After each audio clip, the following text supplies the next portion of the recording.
Hello, Matt Elliott here. Hi, Alan Smith here. Hey guys, Ian Hume here. Hi everybody, Jerry Taggart here. Be sure to watch Chris and Leicester Till I Die TV For all the latest Leicester City news and information. You can also subscribe on YouTube and various social media channels. for the latest updates and news on Leicester City Football Club. Come on, you foxes!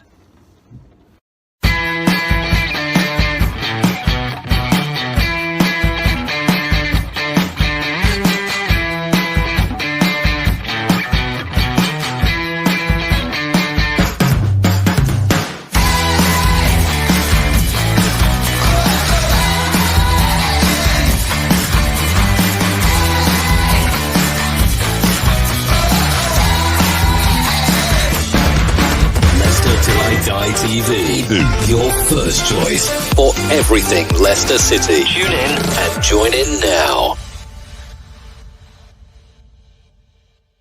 Right, Chris. All right there, all right at the back. How the devil are you this evening? Oh, that went a bit high, didn't it? How the devil are you this evening? Are you feeling a bit better after yesterday? Don't get me started again. Don't get me started. This is Leicester Till I Die TV. This is where you can watch us. And if you want to listen on the podcast, where you can listen to us.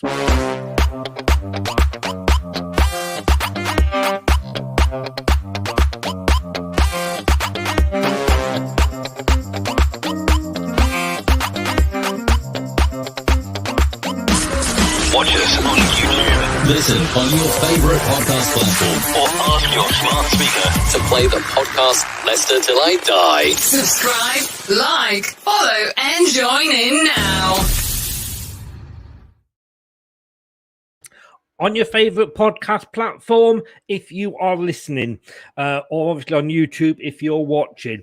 Talking to podcasts, apparently I upset somebody last night in the post-match show when we were looking at the Leicester-Liverpool result, that I may well have likened Scousers to people that, I don't know, possibly nick tyres. I may have said it. Who knows? But apparently I did, because I got an email today from the gentleman to whom it may concern. I object vehemently. Not just objecting. No. That's not good enough for him. He's objecting vehemently to Chris referring to Liverpool as thieves and robbers. That's Liverpool, not Liverpool supporters. Oh, apparently I'm calling the town Liverpool thieves and robbers. It's a particularly poor and ill thought out. Obviously, Liverpool can't spell. An ill thought out narrative which perpetuates a pathetic stereotype. Have a go at the team by all means, but slagging the city and its inhabitants highlights how biased and ill-informed you really are. Now, I'm sorry, you by all means call me biased and ill-informed. You're a Liverpool fan, that is your prerogative. You can say that. I sooner be that, I think, than thick and stupid. You've come on to a Leicester City podcast just after you've beaten us in a penalty shootout when we were 3-1 up. What did you expect? Did you expect me to say, oh, Liverpool were wonderful? They weren't cheating at all. The ref wasn't biased. You didn't elbow one of our players in the face. You didn't nearly break another one's leg. Liverpool, is that really what you expected me to say? Because if you did, mate, you are as thick as pig shit. And that is as simple as, if that is really what you expected. As I replied to you, thank you for your email and watching the show. I'm sure you didn't expect us to be full of praise to Liverpool.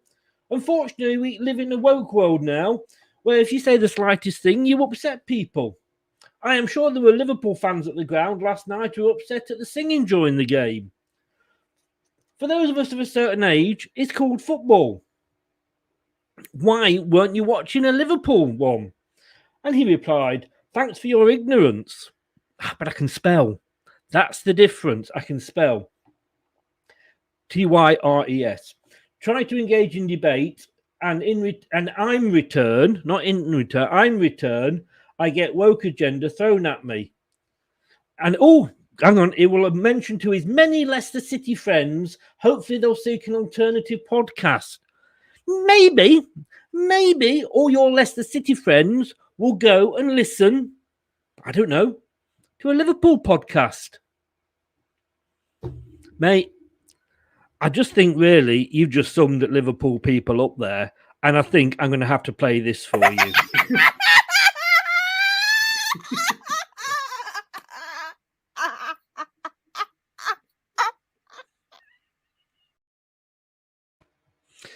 Nothing more. Words fail me.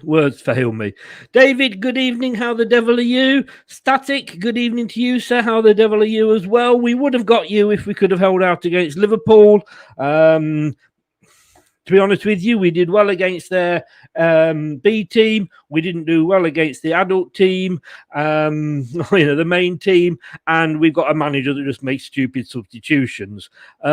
Chris Maisie's laugh. You know what's even funnier is that Maisie is obviously a Man United fan, laughing at a Liverpool fan. Some irony in that, really, isn't there? Welcome along. It's the football show. Ladies and gentlemen, it's time for the main event of the evening. 60 minutes of football fun and banter with Chris and Leicester Till I Die TV. Are you ready? Let's get ready to rumble.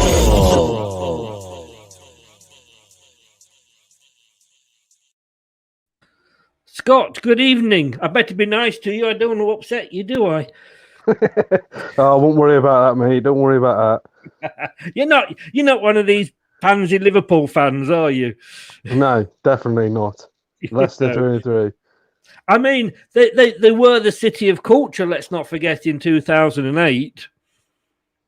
Oh, that's it. You know, at the end of the day, I don't get supporters nowadays. You know, I'm still relatively young myself, but I still know the heritage of a lot of clubs and things like that. And, you know, banter is just part of being a supporter. You know, I have plenty of banter on various other podcasts that I get involved in and things like that. So where that Liverpool fan's coming from is just laughable. I mean, I don't think he could have listened to the whole thing, because obviously we had Doug on, who was a Liverpool fan, and I did actually say well done to him. Well, that's it. Even during the podcast as well, you mentioned about you know, Liverpool's background and things like that, and Doug took it in his stride. He's used to that sort of banter and things like that. It's just certain individuals that don't seem to get you know, banter these days. Everything is up for criticism all the time. Yeah, I just don't get the going on a Leicester podcast and expecting, you know, Leicester to be not annoyed at Liverpool when you've just knocked us out the cup on penalties. But no, as Static said there, we were very unlucky. We didn't. We got what we deserved because of the manager we've got, I think. Static, a very Merry Christmas to you as well. Hope your bells well and truly jingle for you, mate. And I've got my Santa hat on because I feel like Santa, because I only come once a year as well. Hey, bum. Hi, Ankit, how you doing? Merry Christmas to you as well, and to the Watford way. Good evening, sir. We'll have to get together. I shall write you down now. We'll have to get together because we've got each other in the cup coming up. So if you're free sort of around that, we'll have a get together either before or after the game if you are free, young man.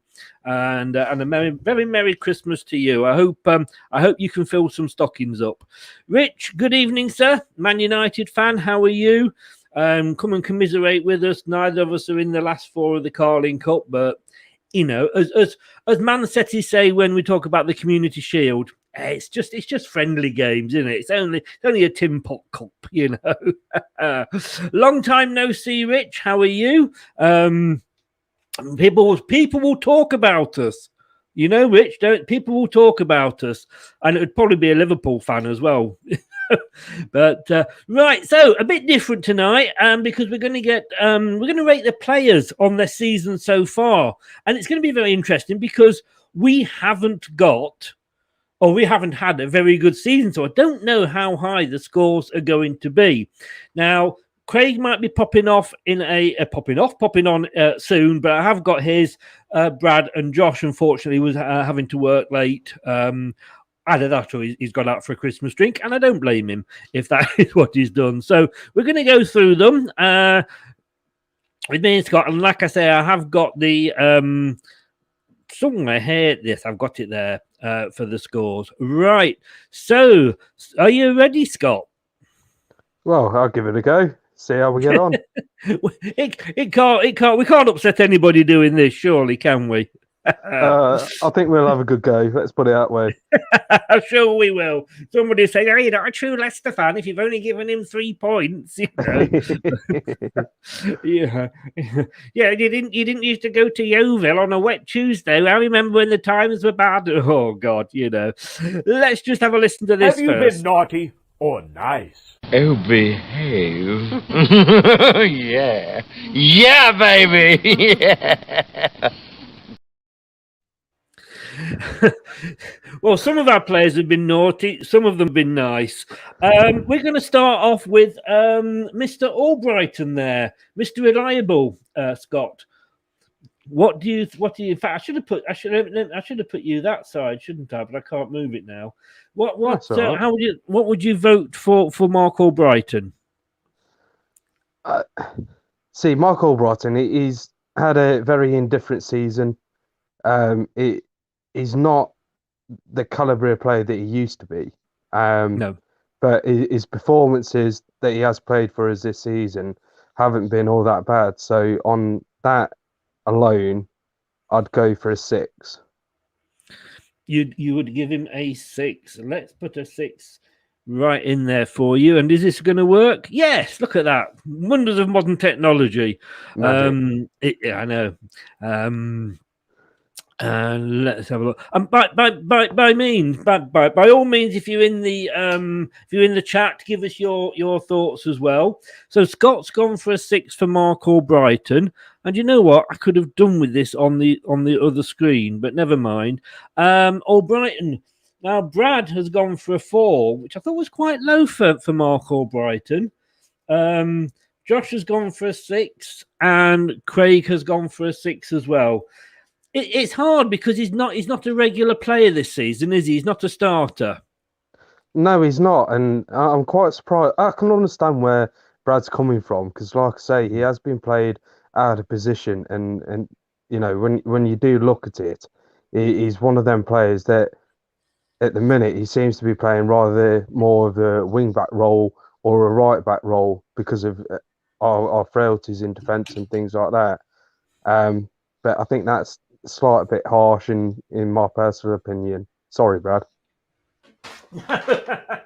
This is what we're here for.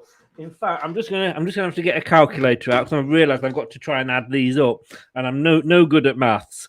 What was me, Ankit? Please explain. You've confused me. Feels so weird. There is no game tonight. We're so used to it off lately. Indeed.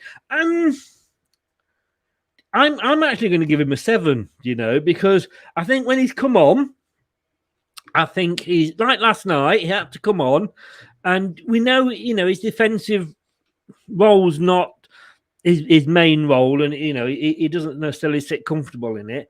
But I think he comes on, and you know what you're going to get with him. Definitely, he will give 110%, albeit it's probably not to the level that we expect. Especially the quality that we've seen from him in previous seasons. He's definitely one of them players that, like I say, throughout the seasons, he's been phenomenal for us. So to have him more in a defensive role, it doesn't suit his playing style. No.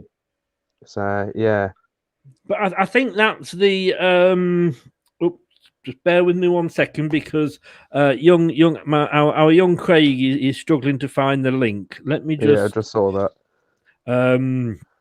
I think I may have emailed it to the wrong person. It's that sort of day I'm having. It's Christmas. I've been at the Sherry. Do you know what I mean? But he does. I want to be honest with you, I didn't used to like him coming on playing that defensive role. I always thought there was a penalty in him. But he has got better, and he is becoming a bit of a utility player, which will obviously extend his time. But it does give him an average of 5.8 there. So, and no, that wasn't me. You mean dancing, or do you mean actually talking there, Ankit? I'm not sure what you mean. Right. Let's go on to Daniel Amati, Scott, who's kind of gone from villain to hero, really, hasn't he? It's been a dark horse. Excuse my terminology, but he's been a dark horse this season. He's one of those players that he's never really had regular game time within the team itself. So for him to be given the opportunity that he's been given, I think he's done really well, and I think he's been head and shoulders above majority of the players that have played in defence this season. So for me, I would give him. I'd give him a 9. I really would. Wow. Let me just put a 9 in there for you. And let's bring in the old wise owl. Mr. Craig, how are you, sir? I'm good, thanks. How you doing, Chris? How you doing, Scott? I'm good, thanks, Craig. How are you? Yeah, I'm very well, thank you very much. Just looking at that, I wondered if I'd come into the right show because I just heard that you gave a Marty 9. Is that right? Yeah, that'd be right. You've set the bar high there. Well, you obviously, and what I can do now, just so I don't get confused, because you did give a 6 to all Brighton, which was pretty much across the board there. But you obviously think 9's a bit high. Just a bit high, yeah, because, you've got nowhere to go from there. So I'm guessing that he's going to be quite high up in Scott's thinking for player of the half season. So I've left myself a little bit of wriggle room. So what are you going to give Daniel Amati then, Craig? I think I gave him a 7. You did indeed. Yeah. By the way, can I just say, now that you are here, you can obviously change your mind if you want to. Yeah, I've just written down and reminded myself what I went for, to be honest. And in fairness, Brad went for a 6. Josh went for a 7. And I can't take you out of my list here because you're in the centre and it won't let me delete it. Now, I've got to be honest with you here.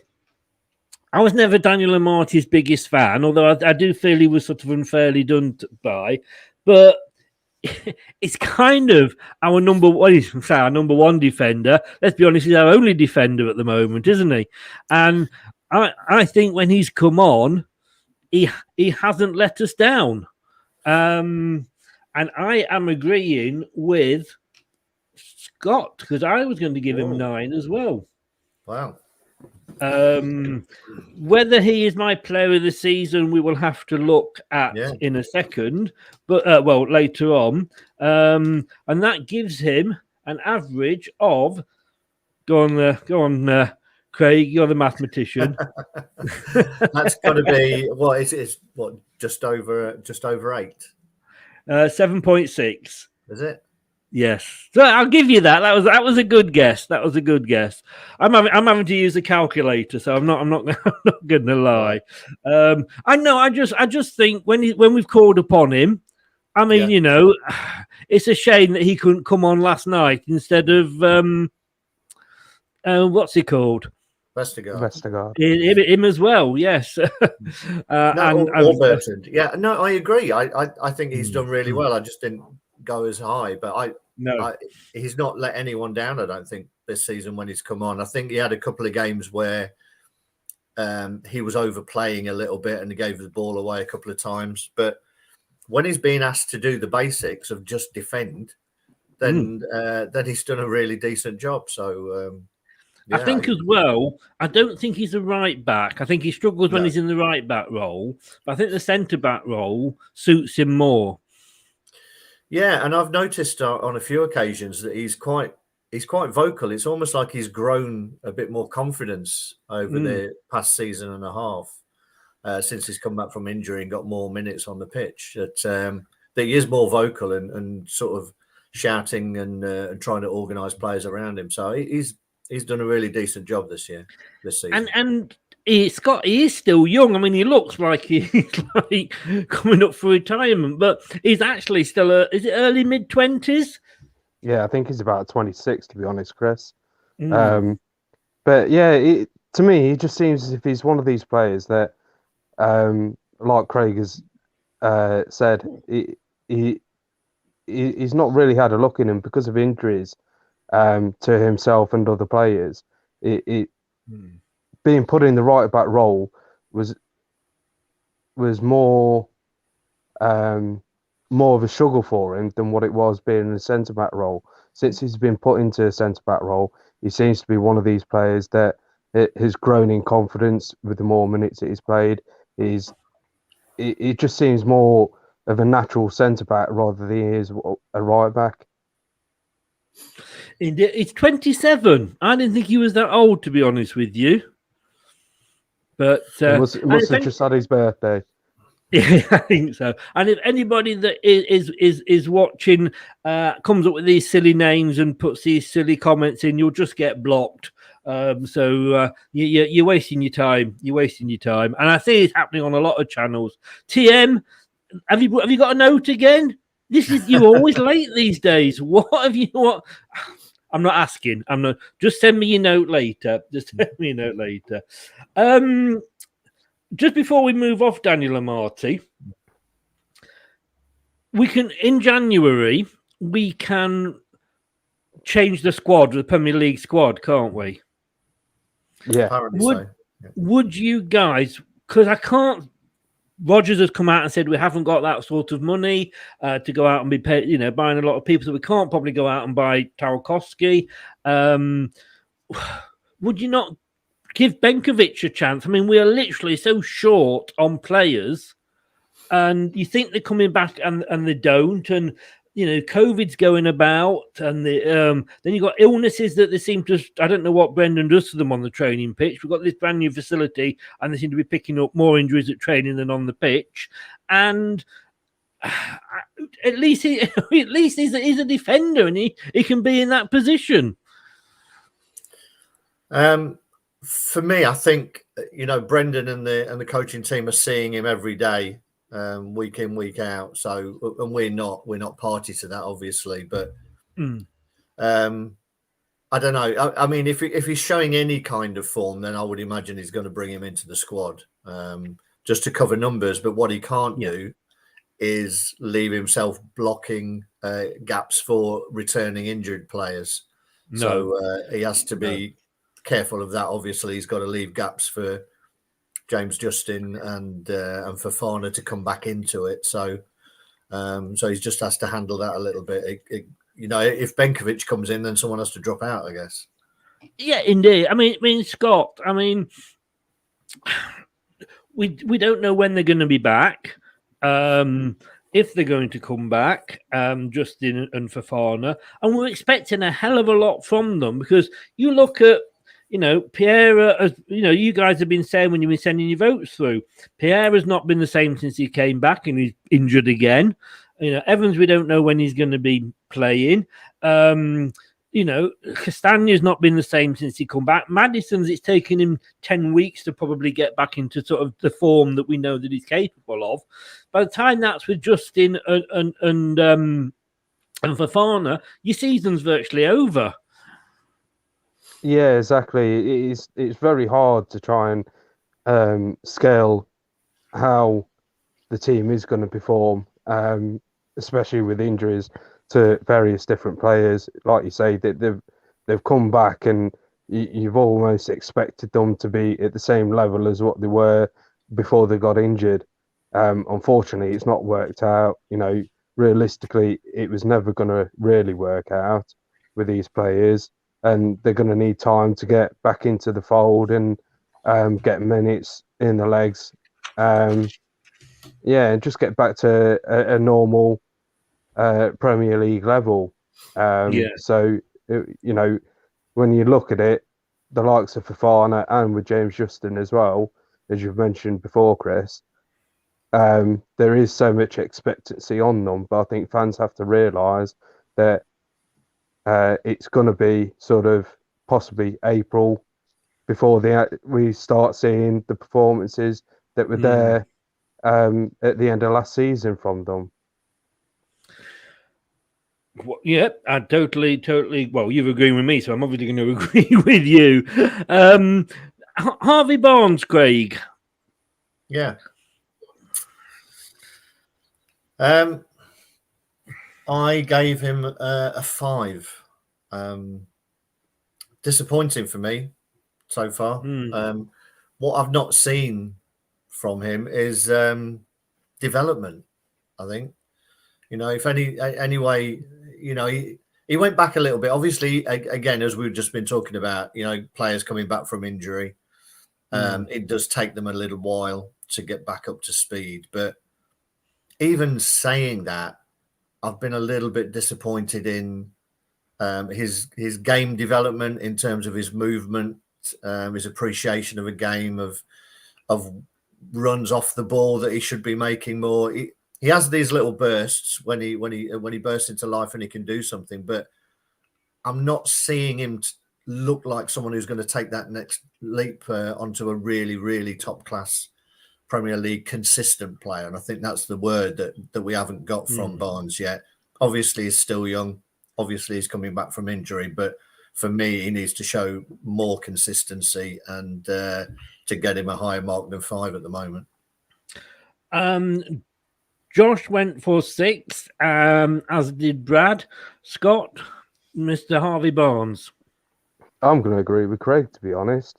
I think he has been very underwhelming. I think he has had a couple of games, especially recently, where he has contributed quite well. But I think in general, when you look at last season's performances, and since he's come back into the Leicester team itself, this season he has been very under par on a couple of occasions. So, I'd like to see him progress forward a bit more, taking on defenders a bit more would be something that you'd expect from Harvey Barnes.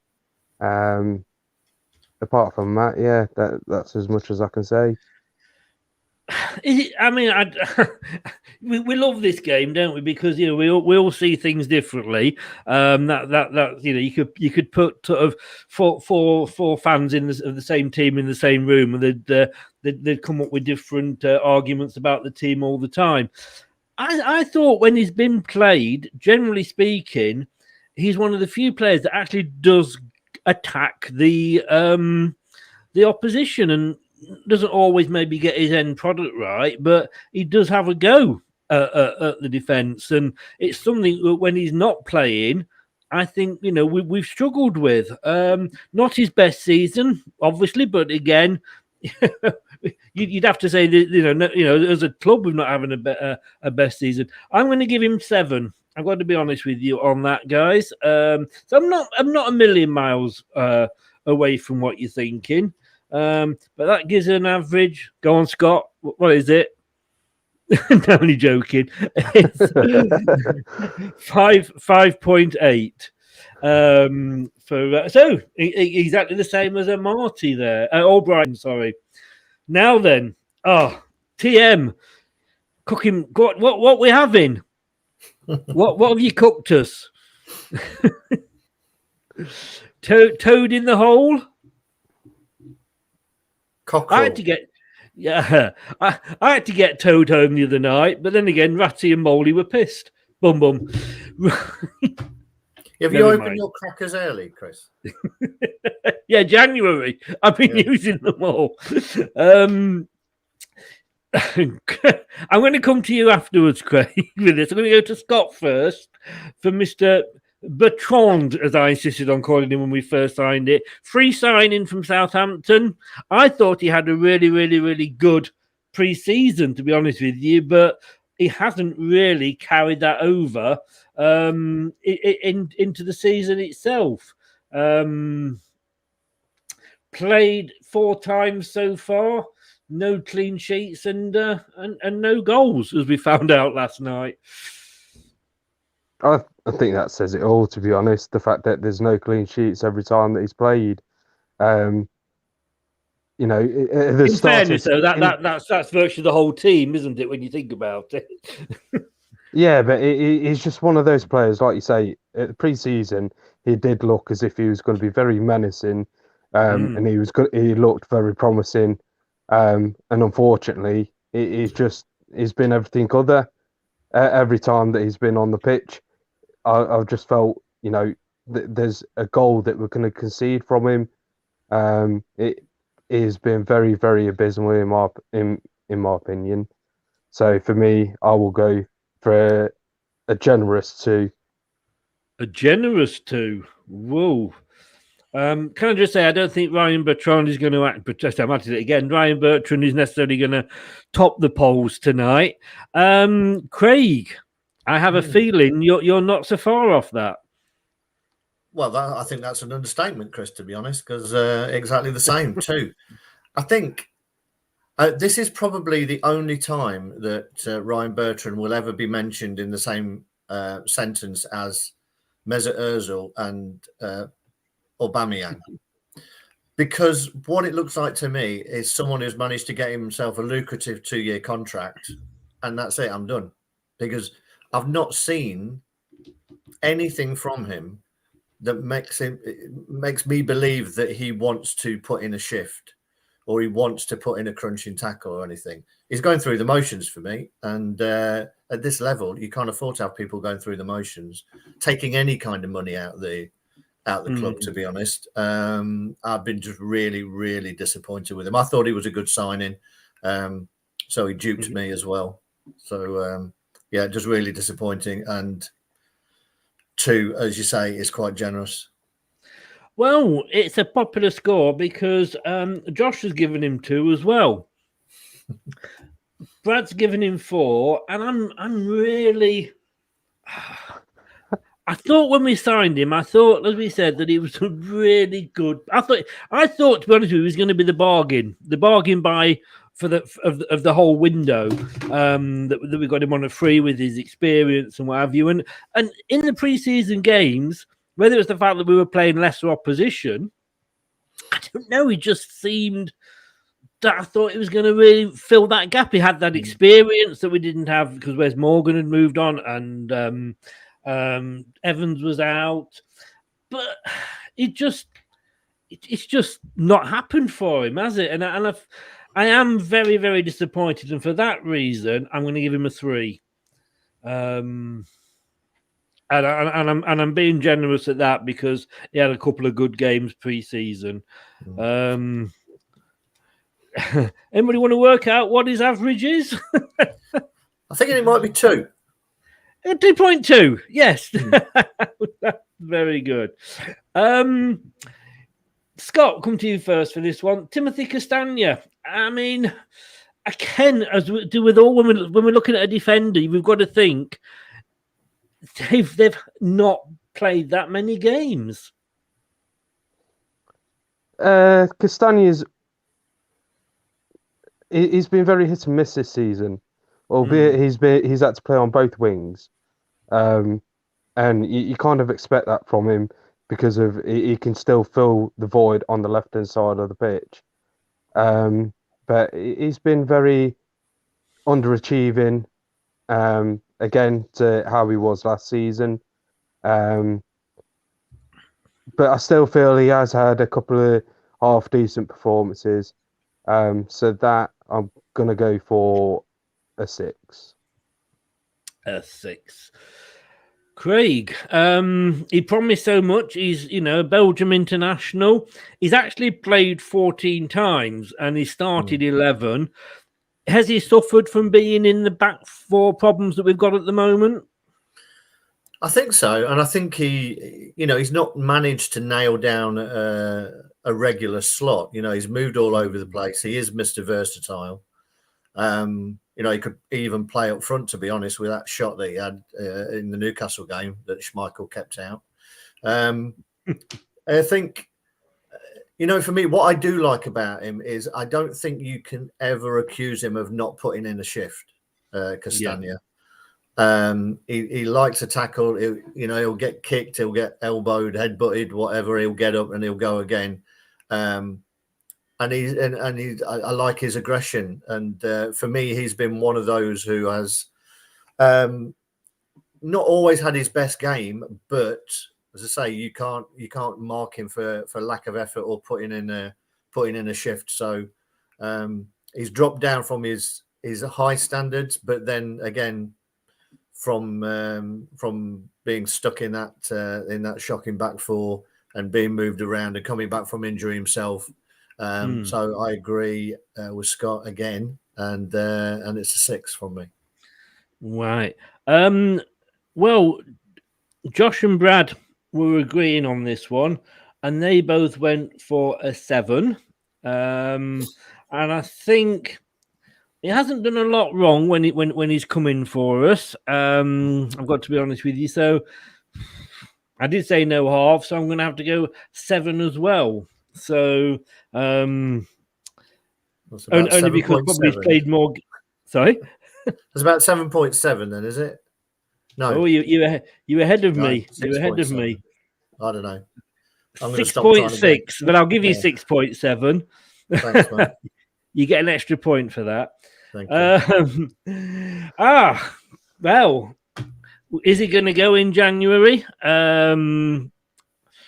Or is he going to stay, Craig? Let's stick with you for Mr. Chowdhury. I don't know. I think it will depend if they get a decent offer, to be honest, because he's here as a squad player, but he's not getting a lot of minutes, to be honest. I think Brendan wants to justify the money he's spent on Samari, so Chowdhury's been pushed down the pecking order a little bit. I think he probably should have played a few more minutes, particularly games where we need a bit more pitch coverage than Samari is giving us at the minute. But, really, because he's not had that much pitch time, it's a 4 for me. But I think if they get a decent offer, I think they would let him go. I know Brendan tries to be fair to players, and, if they want more pitch time and he can't give it, then if they get a good offer, I think he'd let him go. And it depends a lot what happens to Mendy as well. I mean, he could get an offer for Chowdhury and bring Mendy in, and Mendy stays until the end of the season. So I think it's definitely a watch this space, but it's just a 4 for me for Hamza. I thought, to be honest with you, with Mendy being left out of the Premier League squad, that we would have seen more of Hamza game time. Personally, I prefer Mendy, but I think he's had enough, and I can't blame him. I think he wants to go now, which is a shame because last season, he was one of my players of the season because I think he came in and did a solid job when he was asked. Unfortunately, he's always going to be compared to Ndidi. But Scott, I've been disappointed we've not seen more of Chowdhury. I have, but in the same context, to me, Chowdhury is a bit like how Ndidi's been this season, in the sense that you're kind of expecting a penalty decision to go against him, or a tackle to go in and him getting sent off or something like that, because he's got that in him. Chowdhury is one of these players that he's he likes to get into the opposition's face, and he's not afraid of a tackle or anything like that. I have been very disappointed that he's not participated more within the season. I think that, like Craig's alluded to, I think he could probably cover more ground than what Samari has put in. So for me, just on it, his performance alone, I'm going to have to agree with Craig with a 4. With a 4. Well, Brad went for a 3, and he said there, lack of game time. Josh went for a 3, and I've got to give him a 3 for the couple of games he's played, to be honest with you. Go on then, Craig. On that one, oh dear, that looks like about a 3.3. Oh, I tell you what, Scott, he knows his maths. He's only one off here and there, Oh, now then, I think we're coming to one or two of the more players that have had a better half season. Mr. Patsendaka, our new signing. Scott, let's come to you first with this one. What do you think of Mr. Daka?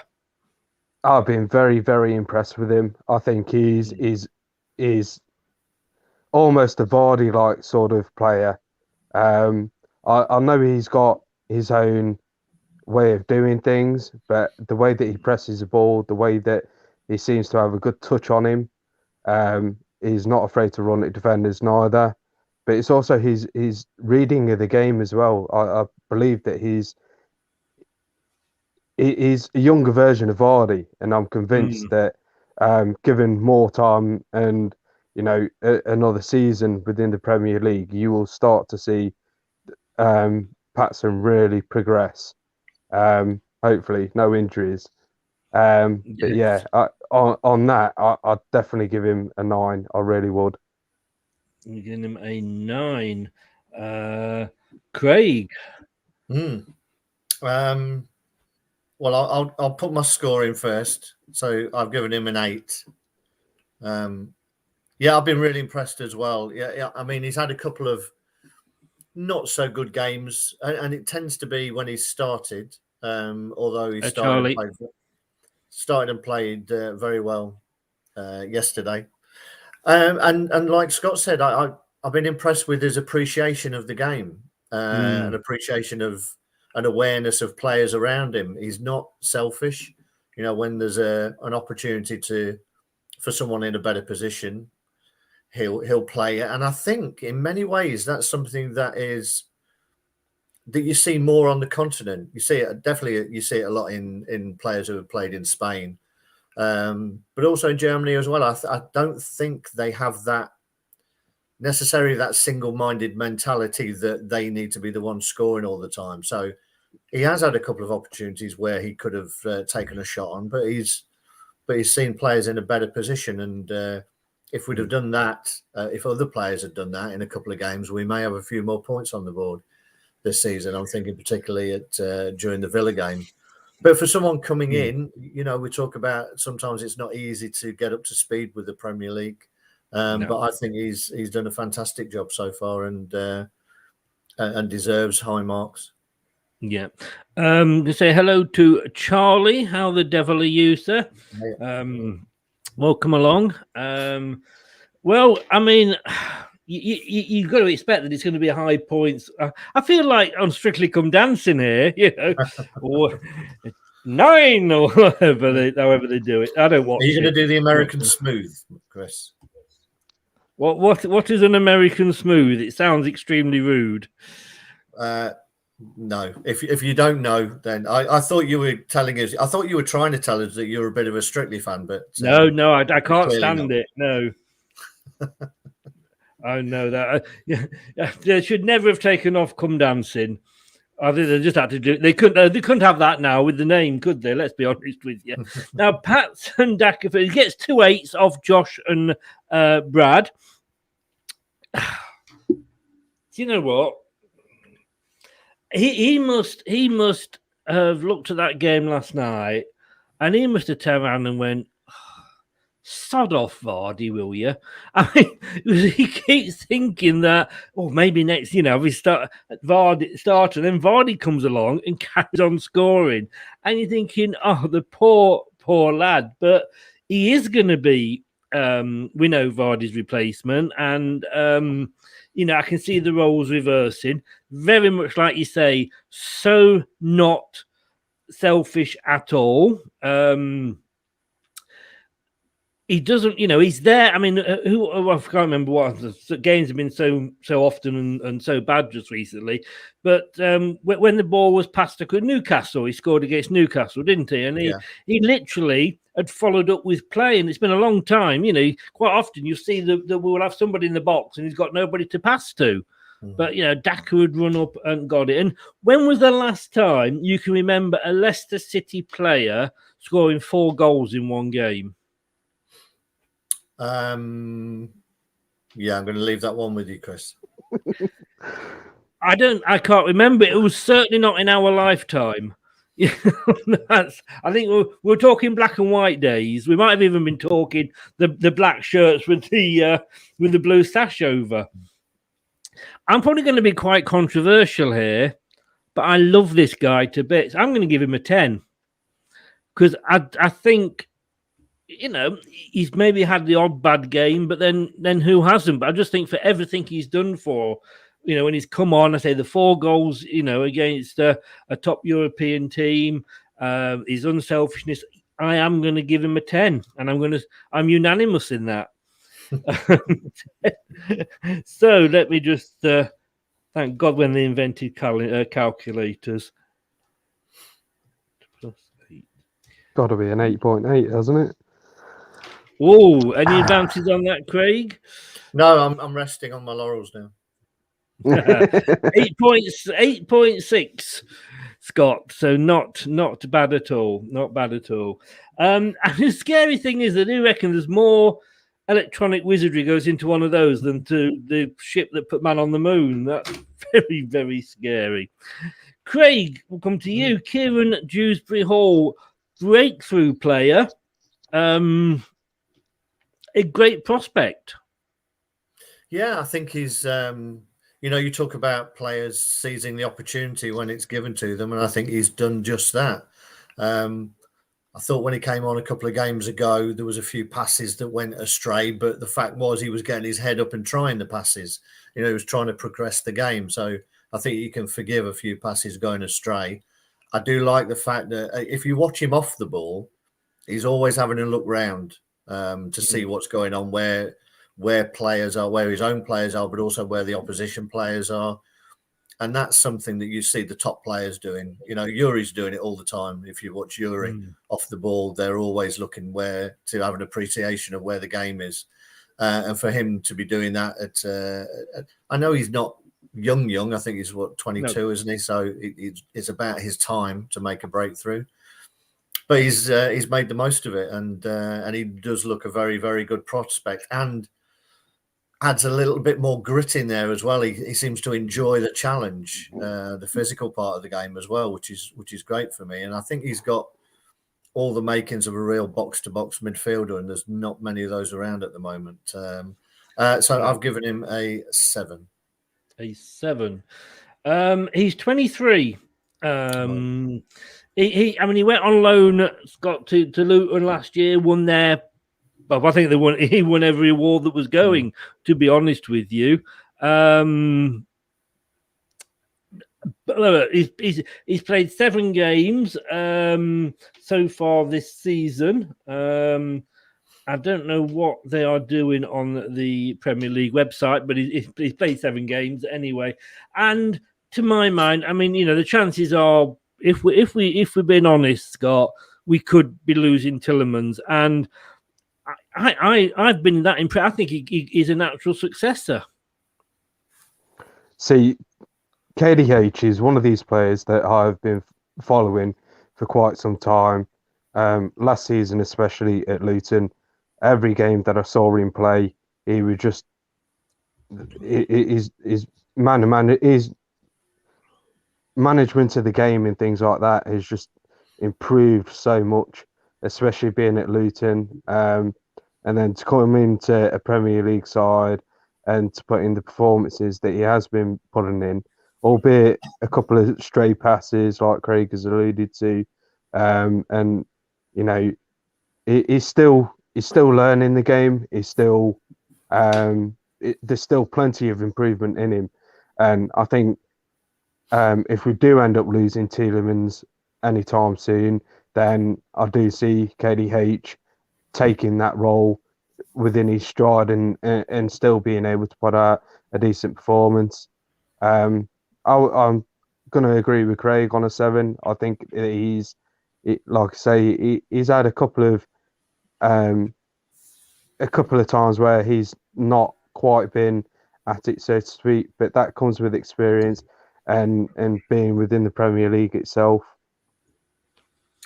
I think, if you, as I say, you could look at any player and say, they've not been there 100% of the time in every game. But as Andrew says there, good afternoon, good evening, Andrew. How the devil are you? Future Leicester captain. I can see that, to be honest with you. Definitely. It's almost like, what would you say, Craig? Like a quarterback in an American game of football? No, that seems to be an absolutely silly and preposterous type of analogy, Chris. I don't know where you get such folly. So some old geezer told it me once, and it's just stuck with me, TM Dance, I don't know what you mean there, but I haven't got my poll set up, so I know I can't for you, I'm afraid, but see me afterwards. I'll give you my private room number. Right. I am going to. KDH. When you got three. You know by your 3 initials that you're going to be good. Kevin De Bruyne. I think he's been great when he's come on. The best praise I can give him is he's put a couple of the more experienced players on the pitch to shame. With his effort and in wanting to go forward. And I hope that doesn't get, coached out of him. I'm giving him a 9 because I do think he has burst onto the scene. And I think if it wasn't for Tillemans, we'd be getting a lot more games. I really do. Josh gave him an 8 and Brad gave him 8 as well. So we are looking at there. Anybody? 8.2.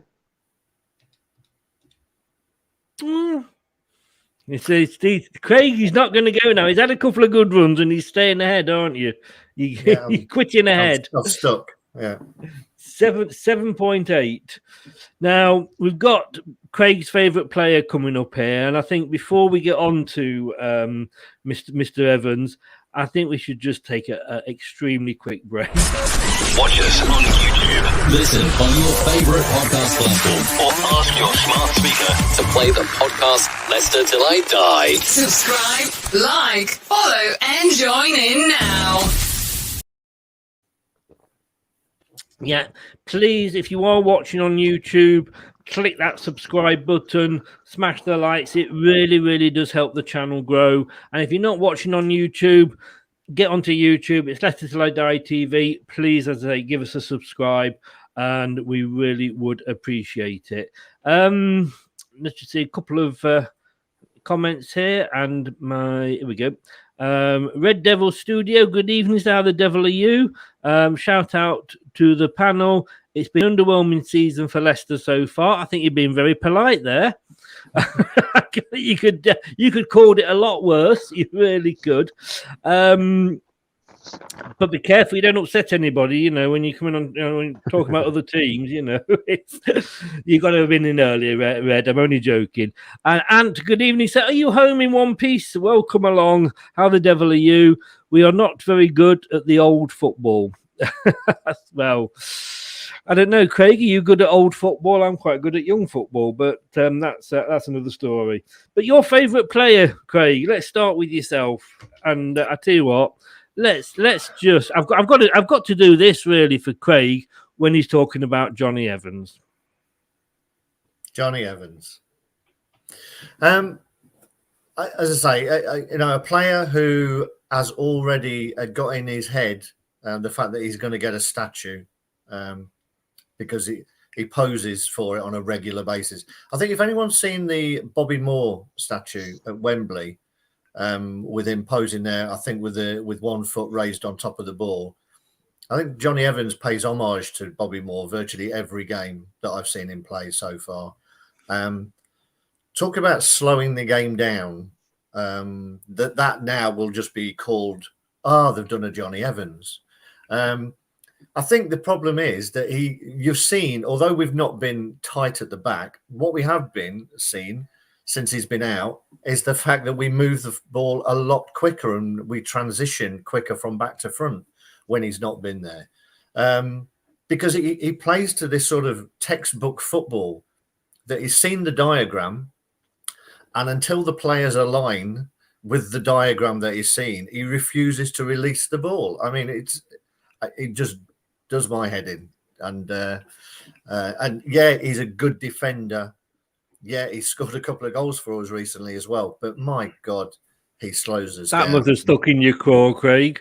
I know. I know. I'm sure he chased one of them to try and put his foot on it before it went over the line. You know, I think, yeah, good defender. But for me, the game's moved on, and he's not. He's just slowing it down, and I find it very frustrating. Over. And dare I ask you your points? I've given him a 5. To be honest with you, I think that is very generous. You just pulled the poor lad totally to bits, but I think 5 at the end of all that is where it was due. He's a decent defender. It's just when he's coming out with the ball that he just, I don't know. Maybe it's something like the dome where this force field has come down and he's not allowed to cross over it. I don't know. Scott, is Craig hitting the nail on the head? I mean, we'd have been lost without him this season, wouldn't we? I don't think we would have been, to be honest. I'm very much in agreement with Craig. I think he's one of those players that, you know, you look over his career and things like that, and he's done some tremendous things. But, you know, with his injuries, with his slowing the game down, and also the thing that annoys me with the Johnny Evans is that it is almost like a second captain to Casper, and there seems to be an animosity between the pair of them at the minute. I don't know whether either of you have seen that, but every time that Evans seems to be on the pitch, there always seems to be a misunderstanding between them. But for me, on his performances alone, I'm going to have to go for a 3. I think he's been that poor.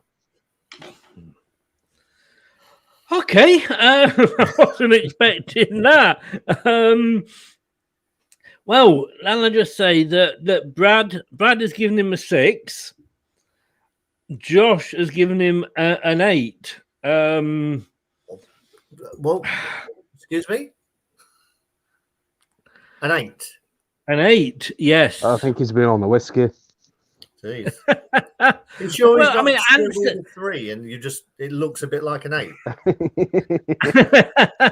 Let me just check. No, you actually got me wondering now. Hang on, he did type it. So let me just have a look. Josh, where are you there? And who are we talking about? Evans, aren't we?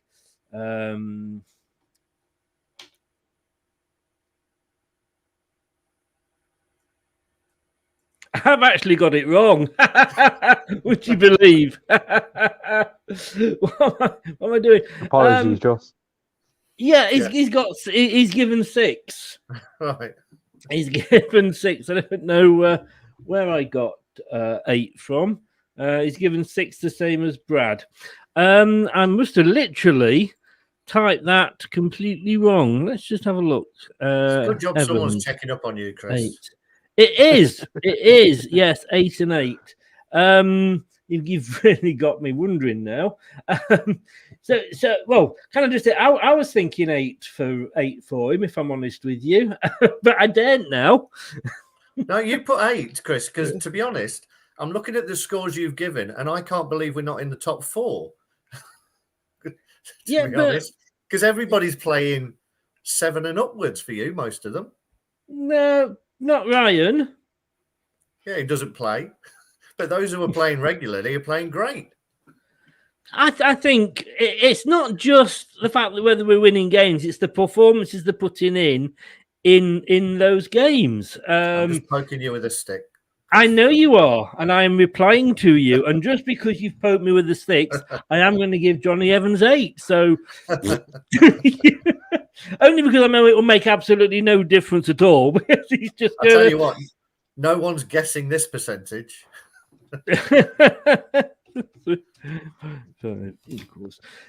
Well, it's not the lowest. It is the second lowest. 5.6, and I've got to be honest with you. He I think he's been. It's just I think we've struggled. I think when he plays, I think he does bring a bit of confidence to the back four. He has got the experience, and I guess, Craig, what you see as him stood on the ball is me maybe thinking, oh, he's looking for some, who he can pass it to and kick it upfield. There's different things, but I honestly think we do look better when he is playing. That's why it's a game of opinions, Chris. Go on, Scott. Can I just say, with Johnny Evans, I'm not a statistics person myself, but I bet if you look at the start of the season to when he's been involved in the games themselves, how many times we've conceded from a corner and things like that compared to the likes of other defenders, because I'd be very, very interested on stats alone to see how he's fared, because I believe he is one of the main reasons why we have conceded so many goals from set pieces. But would you say that's down to him or the fact that he is doing what he is told to do? We know that the defence was doing zonal marking, which they haven't for the last couple of games. And all right, we struggled with Liverpool, but we lost 2 defenders. I don't know. We're going to play him. Get your boots on, Craig. You're playing on Boxing Day. I just think the whole zonal thing has been bad from all players, and I think they are playing to the manager's instructions. Yeah, definitely. I do agree with you. I'm just saying, at the end of the day, I do find that a player of that caliber that he has shown over such a long period of his career, since the start of this season, he's just been a shadow of the player, and I feel that in effect he should be your second captain within the team, and he's just shown whether it's other players are not listening to him or whatever, he doesn't seem to have that respect amongst the rest of the players. And also with his overall game management and things like that, it just seems as if it is not of a Premier League level now, in my opinion. Oh, and you are very much entitled to it. Craig, obviously, you agree with Scott. I do. I think, I find him frustrating more than anything, because he has got the experience. I'd like him to be more vocal. I think we hold a better line when he's playing. I think he does that very well. But it's just that slowing down of the game for me. And he can ping a great ball. There was one game, I can't remember who it was, but he pinged about 3 or 4 left foot, sort of 40, 50 yards out to the wing.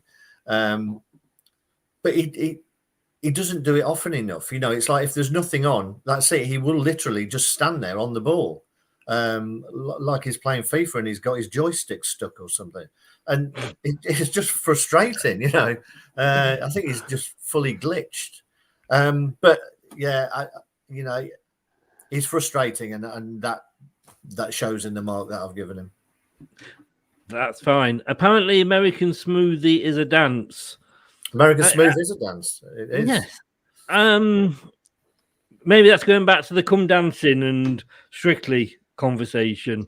It is indeed. Chris. Just shows you obviously being a Strictly fan. I can see you in your in your diamante and pearls and whatever you're dancing. You've got no idea what I'm wearing from the waist down. I could guess, but I have a feeling I would be miles off. Craig, we'll start with you this time, and I have a feeling that this guy is going to, come the end of the season, ask to leave. I mean, what does the guy have to do? You know, he finished last season top goal scorer. Okay, Daka came in, but him and Vardy, brilliant at the top, probably kept us in the 5th place where we finished. And yet, that Rogers says, no, I know that worked for us, but I'm not going to do that at all. I'm going to go back to one striker. Kelechi, what do you say about Kelechi? Well, you know, I'm going to keep this fairly brief because I've seen that we're over an hour in and we're not even halfway through the list. I think we haven't seen him. I think that's the bottom line of it. You know, he's a great player, but we know that he's a player who needs a run of games. So last night when he came on, he was a little rusty. The ball wasn't sticking. Yeah. So he doesn't warrant anything higher than what I've given him, which is a 4, basically because we know the potential he has, but we haven't seen him. So he's got a 4 for me. Yeah, I'm going to fill the other guys in while we're talking to say speed it up a bit. Scott? Yeah, I very much agree. I think you can't compare to the Iniacho that we do know. So for me, I will go for a 4 as well. Yep. I'm going to go for 5. Oh, I'm going to go 4. I'm going to go for 5 simply because he has got the odd important goal. You know, the English Super Cup. Let's not forget that that he won us. 4.6 for him. And I can say there's a lot of these players. It's not because they're necessarily bad. It's just we just haven't seen them, have we? Exactly, yeah. You know, we haven't seen enough of them. Yeah. Lookman, let's fill. Josh has gone 5. Brad has gone 5. Scott, what do you think for Lookman? Start this season, I thought he was going to be very, very successful for us, but I think he's just died down and sort of, he's just been left out of the team sort of thing. For me, I'm going to go for a 5. Craig? Well, it's 5s across the board here. I'm a little bit disappointed that we haven't seen him down the left-hand side much.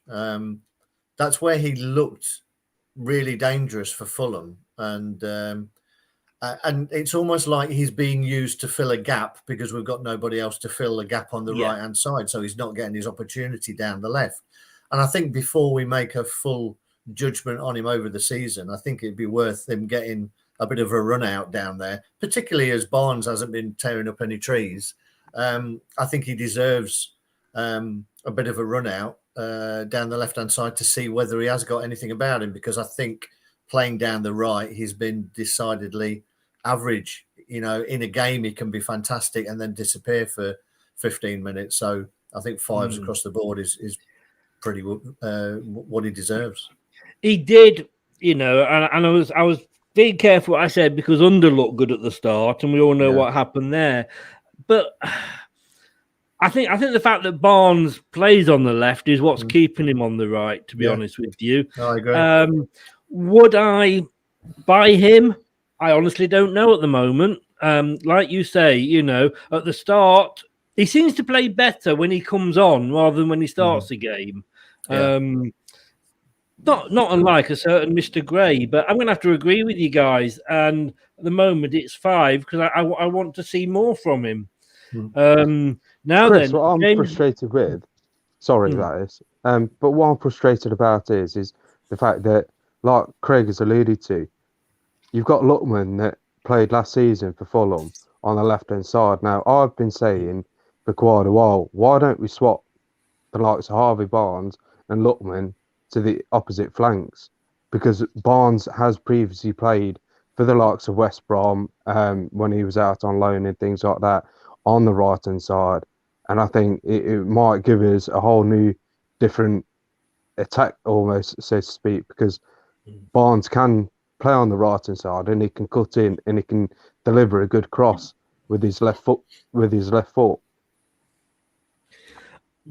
Very quickly, Craig, could you see Barnes on the right? I'm not sure. It might be the first time I've disagreed with Scott, to be honest, tonight. I'm not sure, to be honest, because he looks also like a player who likes to cut in. You know, most of his goals is when he's cutting in on his right. His finishing is a lot stronger on his right. I think you may just take something away from him. I think this is the problem, though. We're trying to force people into positions where they're not comfortable, and I don't know how many people we've tried out on that right wing. We know that he would ideally want a left-footed right winger to cut in. Barnes may be able to do it. There's nothing wrong in trying him and seeing how he does and seeing whether he can adapt. And it may force him to adapt his own game, to be honest, because we've already alluded to the fact that he seems to be getting stuck in a bit of a rut, Barnes. So it may well force him to look at it differently and look where he can make different runs. So there's definitely no harm in trying it. No, the problem is, of course, whoever we get to fill that role, it's is he as good as Mahrez? And that is unfortunately, what they're stuck with. But maybe we should have stuck with Gazelle. Maybe not. But Craig, we'll stick with you. James Maddison got 2 7s off Josh and Brad. Yeah. I'm going to nudge him up one and give him an 8. I think we all went through a period of being really disappointed with Maddison. When he came back, he'd had his injury problems. When he came back, he looked a little disinterested. He'd play in flashes. But we've almost got back to that old Maddison, and you've got to almost accept what comes with it. So, you get a bit of the showmanship, a bit of the swagger. But he's doing it on the pitch on a regular basis at the minute. He's banging goals in. He's looking a threat. He's playing on the half turn that he does when he's playing at his best. And he was sort of starting to dovetail really nicely with Tielemans, playing a little bit in front of him. And I think that is his position. And again, I think he's played better when Evans hasn't been there because the ball gets to him quicker. He's making space, dropping into little pockets, and the ball's getting to him a lot quicker than it does when Evans is playing, unfortunately. So for me, I think we're getting back to Maddison at his best. He just needs to keep that consistency up. And he's showing that he'll put a shift in as well. I think he realises that he's got pretensions that he wants to go to the World Cup next year. And he's a long way down the pecking order at the moment, but he's gradually working his way back up and starting to get noticed again. And we're seeing the benefit. So a strong 8 for me. Scott, I think we are seeing the old James Maddison back, aren't we? Yeah, I think we are. I think, as Craig said, he's very much a flair player. He knows how to go on the off turn, and he can create various different chances and things like that. I think the only thing that frustrates me with Maddison, and I know it's not part of his game, but I think I'd prefer to see him, especially nearer the later part of the actual games themselves, is tracking back a bit more. I feel that's probably where he's not sort of contributing enough to the team. So on that alone, I'm going to go for a 7. A 7. Woo. Okay. I want to start 1 second, just writing something down. I have to say, I have to go with Craig on this and give him an 8. Had he been a little bit more consistent, he might have even nudged up into a 9. Because I think the thing with James Maddison is you've got to give him the right role. And, like you said there, Craig, for me, I think, you give him a bit of freedom, let him, go for the ball, ask for the ball, go and pick the ball up. And he's a game changer. And we know, that, he look at the goal he scored, the other night. I mean, but he didn't come back well from injury. But I do believe we are now finally getting our James back. We're getting our James back, guys. Okay. 7.4 for Mr. Maddison. Mr. Ndidi. Yes, indeedy. Josh gave him a 6, and Brad gave him a 6 as well. Scott, we'll stay with you. What would you like to give Mr. Ndidi? I'm a bit in between on this. I think some of his performances just recently being in a makeshift centre-back role has probably been his better performances throughout the season. Mm-hmm. You know, don't take anything away. He is, on his day, a very good central defensive midfielder. But I just feel this season that it is, especially with penalties against him and things like that, and what he's been asked to do, his performances haven't been quite to the standard where they should be. So for that, I'm going to give him a 5. Oh, wow. Okay. Craig. Yeah, I've given him a 6, but we're definitely not seeing the Ndidi that we've come to know and love. He's done a valuable job dropping into centre half. Although I wish he had an afro last night, and he might have got a little bit on that ball that dropped for the equaliser. Where's Hamza when you need him?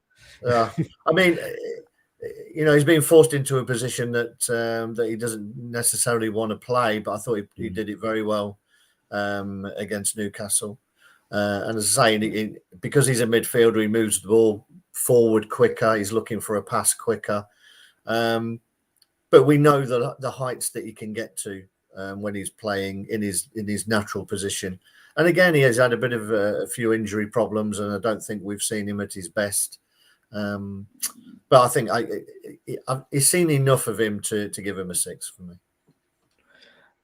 And I have to say that I agree with you. Oops, 66 I was giving him then. So 6 is apart from Scott's 5, and that gives him an average of 5.8. Ricardo Pierre. Now, Josh has gone for 5. You'd almost think it's like two people there cribbing the homework, because Brad's gone for 5 as well. Craig, he's had an unfortunate season, hasn't he? He has.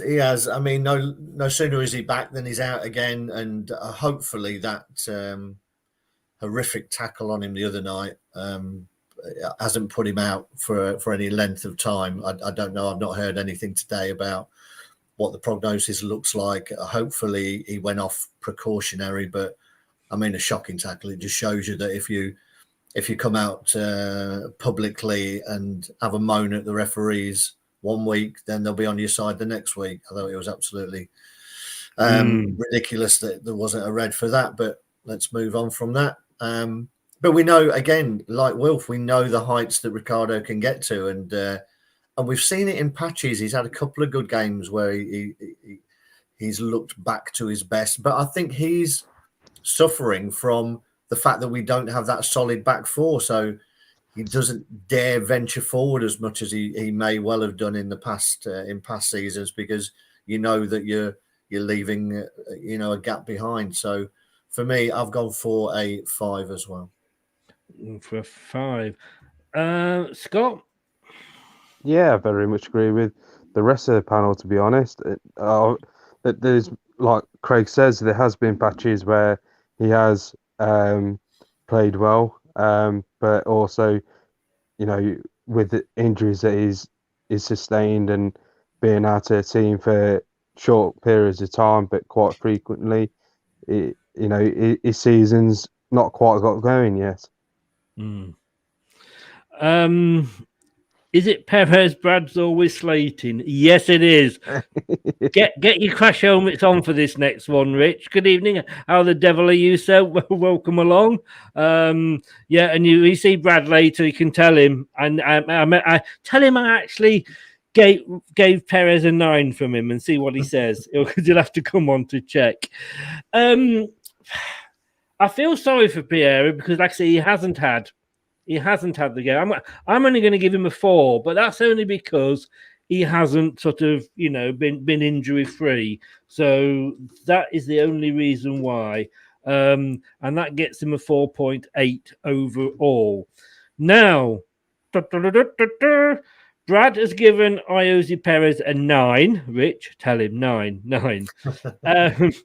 Josh has given him where are we here? A 4. I'm going to save Brad till the end. Scott, talk to me about Mr. Perez. Well, I'm a bit like Brad on this. He's not my favourite player, but I don't think we've seen enough of him in games. To be fair, I'm going to cut it short. I'm going to give him a 2. 2. Whoa, Craig, what are you going to give him? I'm going to give him a 5. That may be a little bit generous. He probably deserves a 4 because again we haven't seen a lot of him. But I think we needed to mute Craig there, didn't we? I don't think he can be given a 5. Yeah, I mean, there's a good player in there, and I think he plays better when he's got better players around him, and we're playing more on the front foot. Because he's another player who's very clever at finding pockets of space, but he needs runners off him. I mean, it sounds ridiculous, but he'd probably be a fantastic player in a Man City team where he can do that and just pop it off to other players. I think he struggles a bit that we don't have those sort of players around at the moment. And sometimes, again, he's another one of those who can drift in and out of a game, which is frustrating. But when he's on it, I think he's a really intelligent player. And sometimes I don't think players are on the same wavelength as him, but I can understand that it can look like he's not trying sometimes. He's not putting it all in. It's generous, but I'm going to stick with the 5. Yep. Rich says he'll try and mention it early if he remembers. Please remember, and please just go on and say, Brad, I was on Chris's channel earlier, and I tell what you didn't like Perez. What did you give him a 9 for? And just see what he says. You can bleep him out. Get your bleep machine ready. Quick quiz question for you guys. Scott, what do you think Brad gave him? -10. Well, no, you can't go minus, unfortunately. Otherwise, he probably would have done. 0. Craig, then.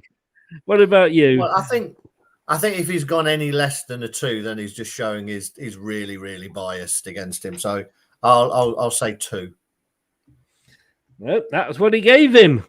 Okay. I have to be write down what I said. Now I've gone for a 3. I've got to be honest with you there, because there is a player in there, and the question is whether we play to his strengths or not. And I know it's been said loads and loads and loads of times, but he's not a right winger, and he's been asked to play out and fill that role for us. And I think he struggles with the fact that the other players that we've got in his position, because when Madison's playing well, he's not going to get that position, and he's not going to get you 20 goals a season. But I'm going to give him 3, simply because he did a decent thing and got sent off, and it meant that he missed a couple of games for us. So just because he got himself sent off, I'm going to give him a 3. At least I didn't give him a 0, guys. Come on. Oh, come on then. What do you think this is then, guys? Is average? 2.2. Ooh, close, Craig. 2.5. 2.8, believe it or not. A little bit higher, because Craig gave him a 5. A 5. I cannot. I don't believe it. I don't believe it at all. You've got to have one of these. I'm afraid, Craig. You've definitely got to have one of these.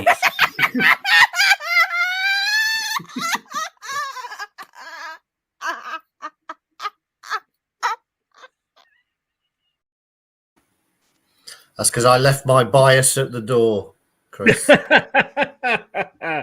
I thought, well, 3. What can I say?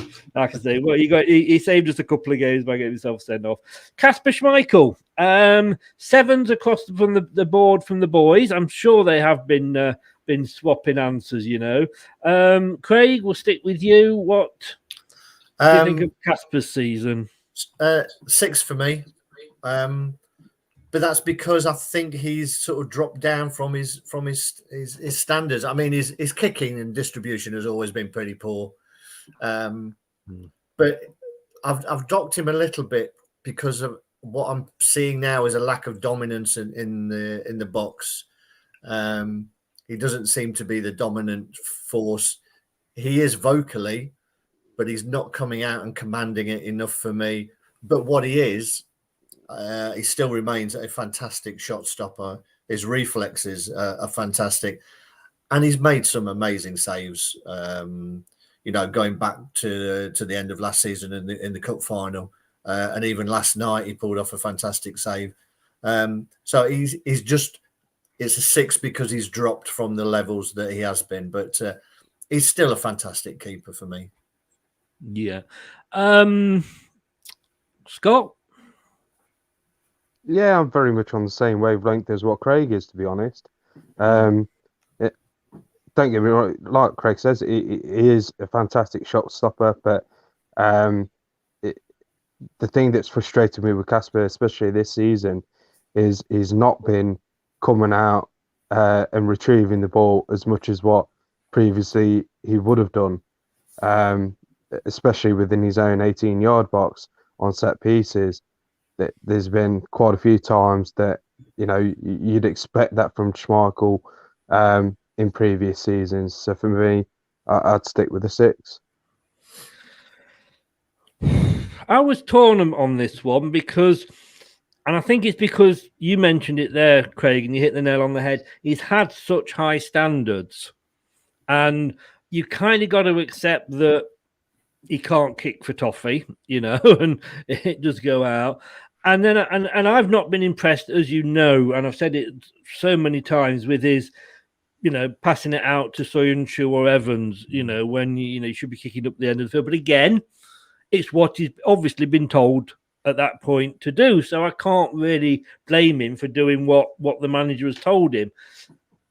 But he does pull off those saves, doesn't he? There's a worldie in him in every single game, and he's like you say, the cup final and so many others. But I'm going to go 8. I'm going to go 8 because he has got us out the poopy quite a few times, even this season. 12 plus 7 divided by 5 should have been a banker. 6.8, guys.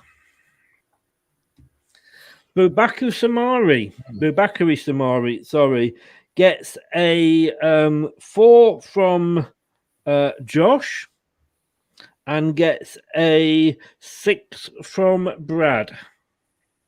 Which, let's face it, on the Brad scores, it's quite that's generous. Quite generous, Scott.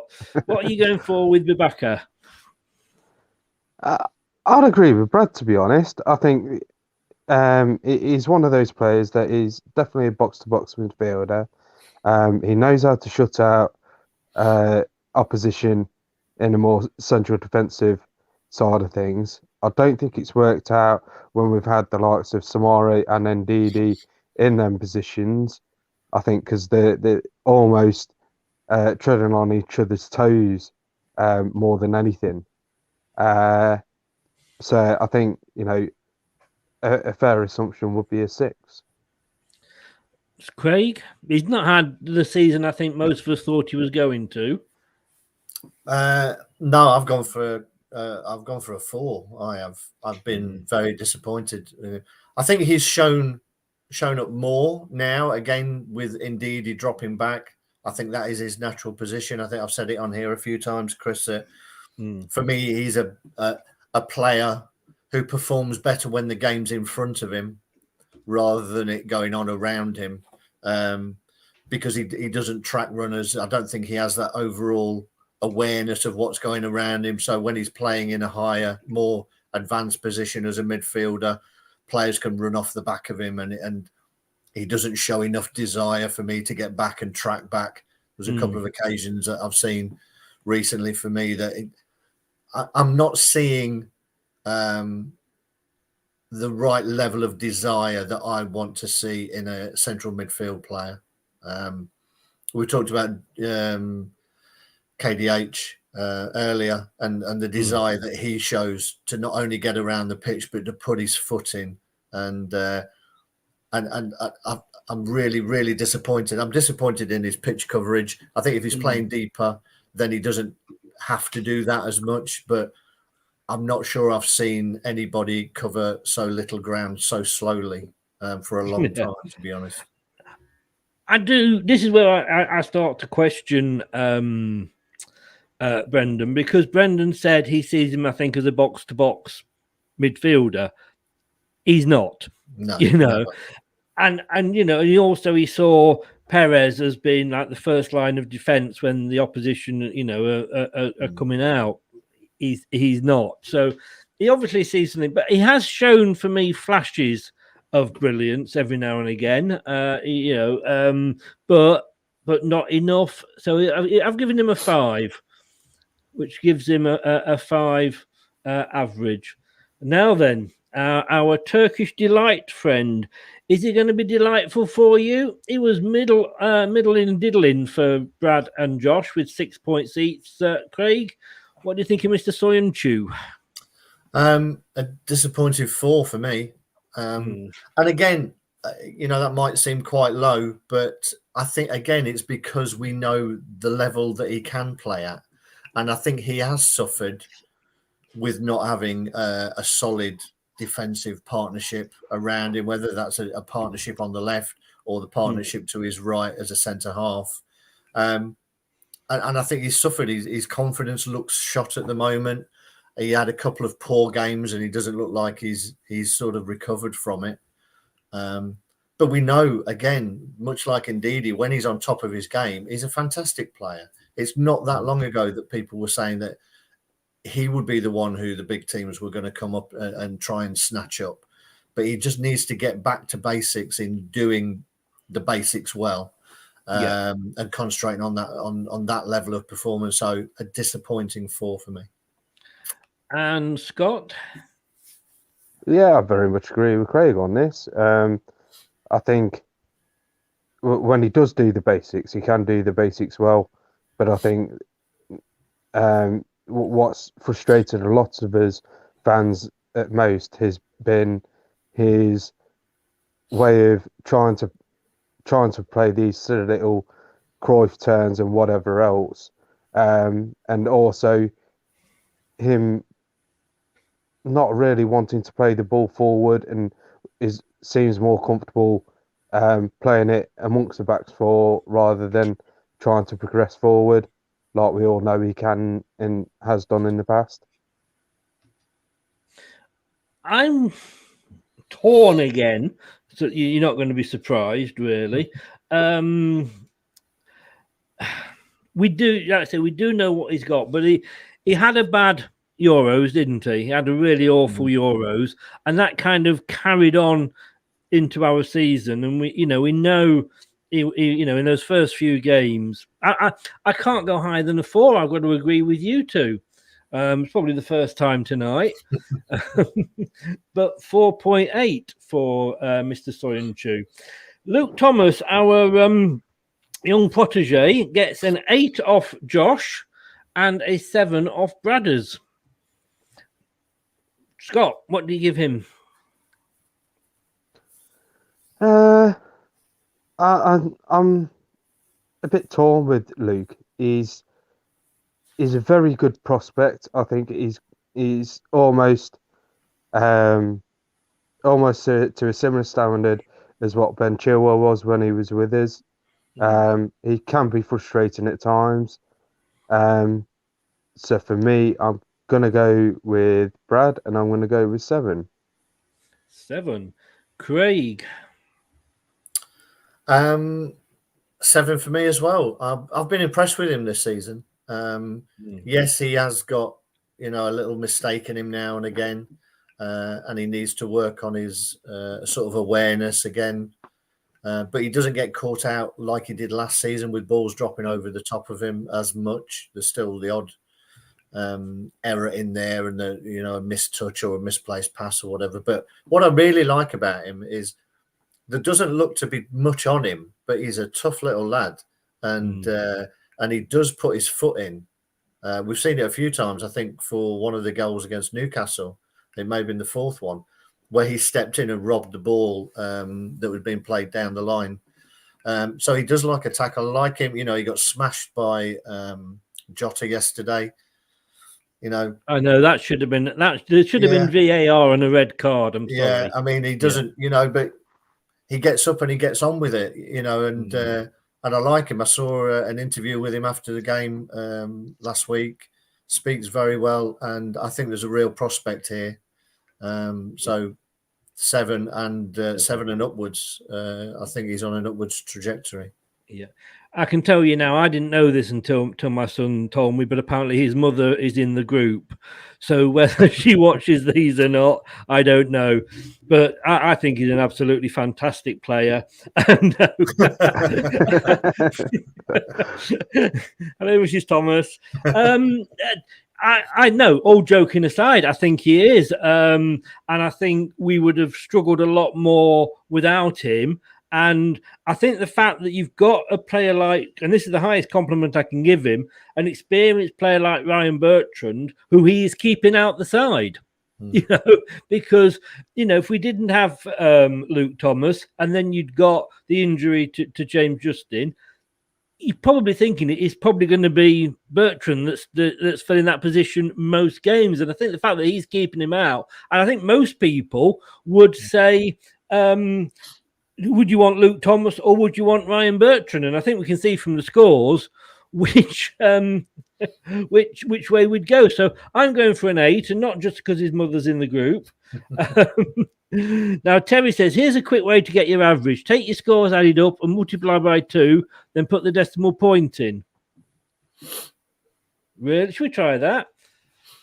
16 plus 21 equals. Okay, so that would, no, because that would make that 3.7. Oh, no, multiply by 2. Sorry, Terry. 7.4. Now, if I do it my way, I did it my way. Oh, you wish you'd got me at the karaoke, don't you? It is, Terry. I will give you that.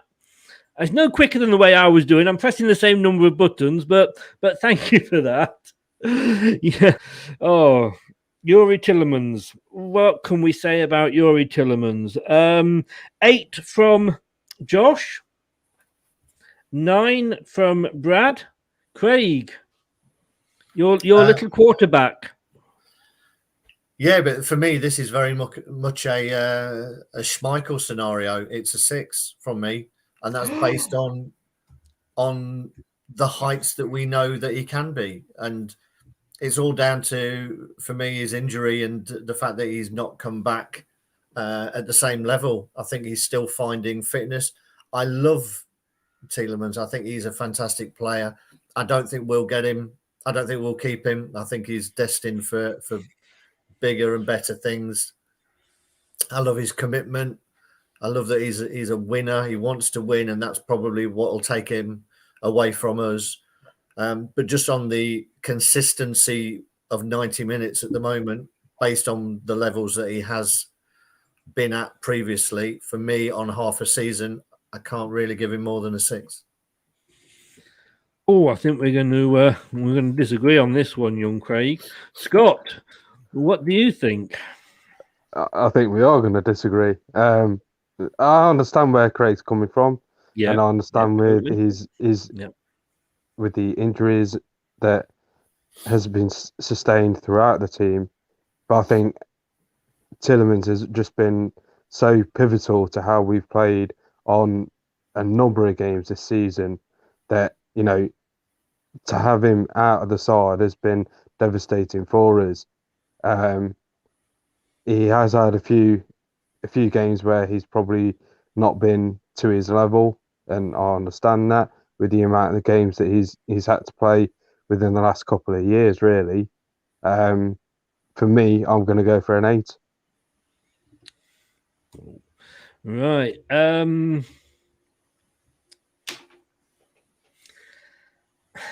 We are a different side. I think we will all admit that when Yuri's in the team, and I think he's one of those players that even if he's half fit, he's on your team sheet. He can change a game a bit like James Maddison. It's part of that. It's part of that spine of the team and he's got a great goal in him.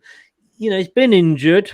I think he's starting to come back to his form.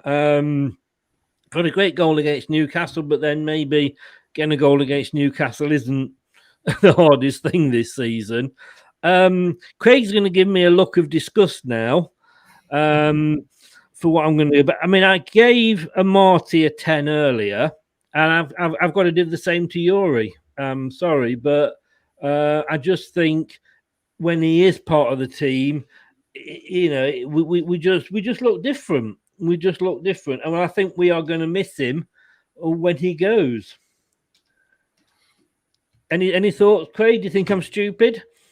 Well, you're not stupid because, as we've said, it's a game of opinions. I think, it'd be interesting how many points you'd given him last year when I think he was much better than he's been this year.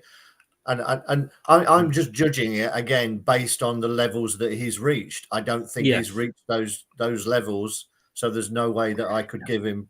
I'm probably being a little bit overly harsh, but there's no way that I could give him that because I know what's left in him, as it were. And he has had a couple of really good games, and we are. I agree with everything that you've said. We are a much better team when he's in there. I just think based on the levels that he's been at, he's not reached them for me, and he's dropped off a little bit. I'm sure he'll come back, and within if he stays fit, within if we have this conversation at the end of the season, I'm sure I'll be giving him a much higher mark. I mean, totally. I mean, to me, again, another one of those, quarterback type players. He's your captain on, out on the pitch while when Casper's in goal. Even Tom Brady has a shutout in him. But no, to me, not one of these players has, with the exception probably of Marty, but only because he hardly played last season. But not one of these players has come up to the standard this season of they did last season. But for me, I'm comparing. If I'm giving one player an 8, then I'm going to give Yuri a bit more, if you know what I mean. Yeah. And that we look at it different ways, and it's all about opinions. And nobody's right, nobody's wrong. And that's why we're doing an average. Now, Mr. Vardy, he goes on and on and on, and I say much to probably Daka's disdain. Josh has gone for 9, and Yuri has not Yuri. He'll love me calling him that. Brad has gone 8. Scott, what do you think? Look, don't get me wrong. Vardy's been crucial, ever since he's come to the club, pretty much. But I just find that tactically, he's still not being used to the best of his abilities. And I think if you do put him in, as we all seem to agree, that formation-wise, having 2 up front best suits Vardy rather than leaving him isolated. So taking that into consideration, and obviously the games that he has played, I'm going to go for an 8. An 8, okay. Craig? I'm continuing my harsh treatment of people who haven't reached the levels that they have been before. And I've given him a 7. I think he's been fantastic, overall, and without his goals, we would have really been struggling. But there's been at least 3 that I can think of games where he's, if we're going to blame people at the back, then I think we have to be fair and blame people up front for missing basically easy chances. And there's 3 games that I can think of off the top of my head where he's cost us points in important games. He had a fantastic chance against Southampton to give us all 3 points when he blazed it over the bar. He missed the penalty against Warsaw. Now, whether he should have taken it is another matter, but he did take it and he missed. And again, I think in the away game at Lazio, he had a chance near the end with a header that he didn't hit the target with. And as I say, if we're going to be harsh on defenders, we have to be harsh at the other end of the pitch as well. And say, if you're not doing the job, you know, then you have to be called up on it. And overall, he does a great job and he's fantastic and he's a hero and he always will be forevermore. But I think for me, because of those things, that's why I'm probably being a little bit harsh on him. But that's the reasoning why I've only given him a 7. I totally see where you're coming from. Just going to say hello to Stu Muck. Hello there, Stu Muck. How the devil are you? Welcome along, sir. Leicester missed a trick not chucking Maddison. Arsenal clearly would have overpaid, and Tillerman's a much better 10 on both sides of the game. Another self-centered egotist. Oh, don't sit on the fence there, Stu. You say what you think. I think when we look at it, I don't think Arsenal would have really wanted him. I think it was more fan and paper talk, and I think Ostergaard was their first choice. I completely agree with you here on this one, Craig, in as much as he has been missing sitters, and the problem I find with him is that he goes missing. In so many games, you think like, oh, he's already playing, and it's not his fault because he's not getting the service. So I'm kind of thinking like, God, get involved in the game. But then if we're not, passing the ball or getting the crosses through to him because we're messing about at the back, he's not going to, he's not going to have a good game. That said, he is still third in the. There we go. Let's just bring him up here. He's still third in the Golden Boot, but I'm going to have to agree with you and say 7, and it pains me because he does. It doesn't pain me that I'm agreeing with you. Yes, he does, Chris. We all know. It pains me that I'm only giving him 7 because he has, I say the 2 goals he got last night. I mean, he was so unlucky with his third. I think had that one gone in, that was it. I don't think Liverpool would have come back from that. Having said that, you don't know with Brendan's substitutions, do you? So he's got 8 divided by 5, 7.8 on the Richter scale. And like I say, it's only because of the chances he is missing. But there we go. Now, if I hid under the table when we came to Ryan Bertrand and Iosi Perez, I think I might have to go to a different town for this one. Yannick Vestergaard, our 15 million, 6'7" monster defender that was, we bought in because of Fofana's injury. Yannick, he's got from Josh a generous 3, from Brad 2. Craig, please just go for it. Yeah, to be honest, I had him down as a 3, but I'm just going to drop him a 2 the more I think about it. Again, it's just someone who disappoints. I mean, clearly Brad sees something in him that he's got 2 marks more than Perez. So, what disappoints me is the fact that, again, and it's my big bugbear, I think, when I don't see aggression and desire from players. And if you're a defender, you look at every Burnley defender who's probably ever lived. They will throw themselves in front of a ball, and do whatever it takes to keep that ball out the net. I don't see it from him. I think even last night there was an opportunity for the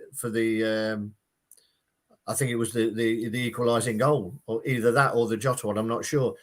He was close enough to try and throw himself in front of it, to just lunge or whatever and try and get a block, but he stood there.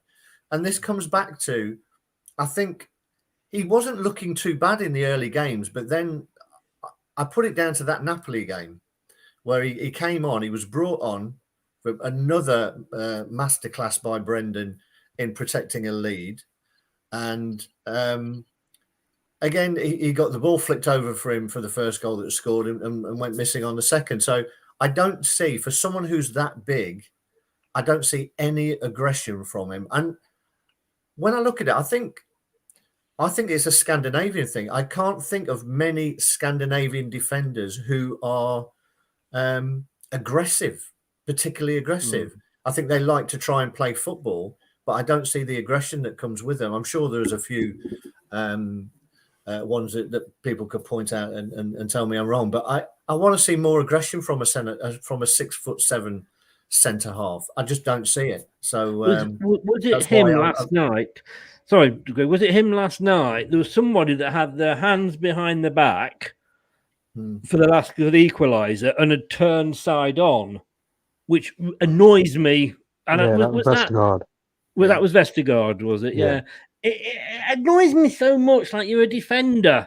Take one for the team, you know. I mean, Scott, we looked at this, didn't we? And, you know, Bertrand, you could say, well, he wasn't involved in the 9-0 when we beat Southampton because he got sent off after about 7 minutes when it was only 1-0. That was his probably saving grace. But we all went, we know we had to buy somebody. And I think we all got the fact that, you know, Fofana got injured, say, on the Wednesday, and by Friday, Vestergaard was in, signed, deal done sort of thing. And I think for me, I was kind of, I suppose, taken along on that ride rather than the fact that we've got a good player for 15 million. And when I did, Craig, you know, the guy from Southampton, Jack, and he was laughing under his breath when I was asking him when we did a show about it.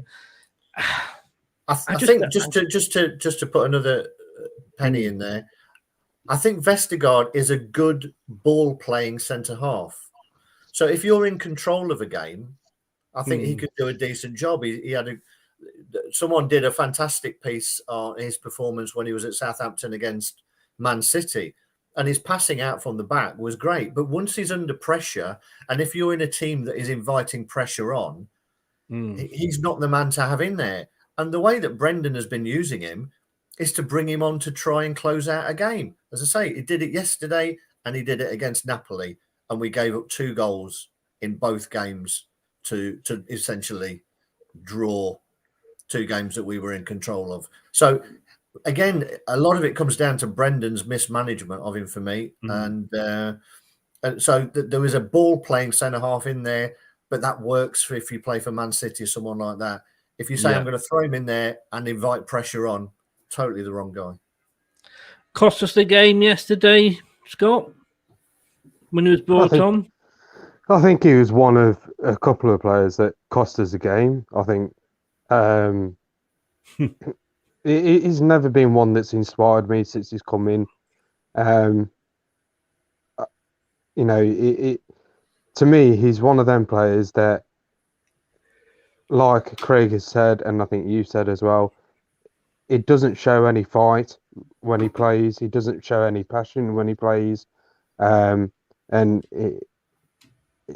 he's just not of a calibre that I'd expect from a Leicester playing centre-back. So for me, I'm going to go for a 2 as well. My worry is, we do need defenders. We mentioned this earlier. Do we go and buy anybody in January? I have heard a rumour that Ryan Bennett's available again for a loan. Let me ask you this. B-Crom, good evening. How the devil are you, sir? Vestergaard and Bertrand, 0 ratings for both. As harsh as Craig there, B-Crom. Scott, one-word answer. Bennett or Vestergaard? Talk about putting me in a situation. This is Chris's new thing. He's daddy or chips again. He's at it already. I just want to see what your thoughts are if we had, because I think Ryan Bennett, he wasn't outstanding, but I think he was hard done to. But, who would you have if you had to have one? Oh, well, obviously we're stuck with Vestergaard because we bought him, but yeah, out of the two, I'd have to say Vestergaard. Unfortunately, right. Craig, you're not getting away with it. I'd probably go with Bennett just because, again, I like defenders to be aggressive and actually want to try and win the ball. I mean, there's that one Kane moment tarnished Bennett's whole Leicester career for what it was. And he had many other faults, but again, an old-fashioned defender who would try and throw his body in the way. Unfortunately, he threw it the wrong way. Yeah. Because I would probably say I'd take Ryan Bennett over Yannick Vestergaard. I could only give him a 1. I think he's completely disappointing. And I just, I thought we'd done a good deal when we got him. There's a lot of players I would have sooner have bought. I would have sooner have had Tchaikovsky, but I don't think we could afford him. Because I don't think we had the money really for Cahill, you mentioned. For Veteran and Cahill, definitely I would have taken Cahill because he was a free. We'd only had to pay his wages. B. Crom says Benkovic. We talked about him earlier, and he may get a chance in January. Now, guys, I'm actually going to leave Danny Ward off this because I don't think, in fairness, he's played one game in the cup, hasn't he? Yeah. And I gave him basically a made-up figure just because of vaguely remembering that he played a cup game. And and to be honest, if you play one half-decent game, you're going to be a lot higher up the rankings than you deserve to be. So I think that's fair. And I think when you look at how few games some of the others have played, it's certainly been more poor Danny Ward. I expected to see Danny Ward last night, but he wasn't even on the subs bench, so it makes me think he's one of the COVID ones. But player of the season now, so we can choose who our player of the half season should be. Josh has gone for Jamie Vardy, and that is a very big Jamie Vardy, isn't it? That isn't gonna work. Okay, let's do it this way. Can you not put JV? Trust me. Don't come here with your clever ideas, Scott. Oh, sorry. No. Is that not allowed? No, you're not allowed to have ideas. Now, wrap in. Here we go. Wrap. There you go. You see? Ye of little faith. There we go. Ye of little faith. And Brad went for Yuri Tillemans. So, and I've done that one wrong as well. Talk to me, Scott. Tell me your player of the of the season while I'm making a mess of this totally. I'm actually going to surprise a few people on this because I think as bad as our defence has been, I think this player has stood out within the defence. And for that, I'm going to go for I forgot what his name is now. Great start. He's had an unforgettable season. Yeah, he has, hasn't he? Daniel Amati. Daniel Amati. Is that good? Is that good? We couldn't remember his name. Fair dues.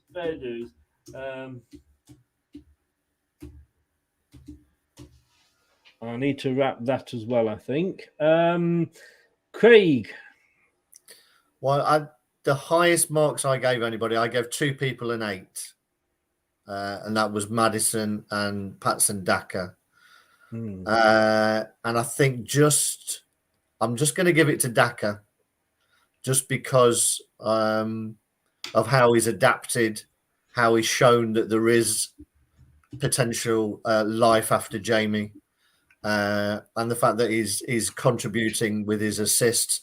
I think he's got more assists than any player this season, from what I was looking at the other day, in the Premier League anyway. So 2 players on 8, but I'll just nudge it to Daka. Now, I was torn. I had 3 players down here for my player of the half season, or player of the season so far, whichever way you want to look at it. If you look at my marks, I think you can probably tell who they were, a bit like yourself there, Craig, because I gave 10 to, I gave 9 to Daniel Amati, I gave 10 to Daka, and of course I gave 10 to Tillemans. Deciding vote here then, Chris. It is really, isn't it? Amati, he's only on 9, so I've got to drop Amati, but he was very close, Scott, so I agree with you totally on that. I am going for, I don't think you can see that as I type it out, can you? No. I'm expecting to see Tielemans. Drum roll, everybody. Oh. I've gone for Patsendaka in there simply because I just think he's exciting when he's on the pitch, and it was very close. I could have gone either way, but yeah, I was a bit the same, to be honest. Yeah, 4 goals in one game, that just edged it for me. So I'm going to say it's been a long one tonight. Yes, you can tell your wife that, Craig. She'll. It's been a while for her, but it's been a long one. So, gentlemen, thank you so much for joining me. You're welcome.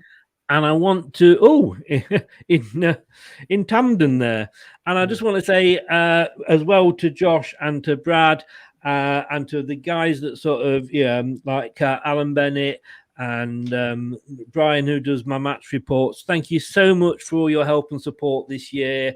I could not have done it without you. You and your families, please have a great Christmas.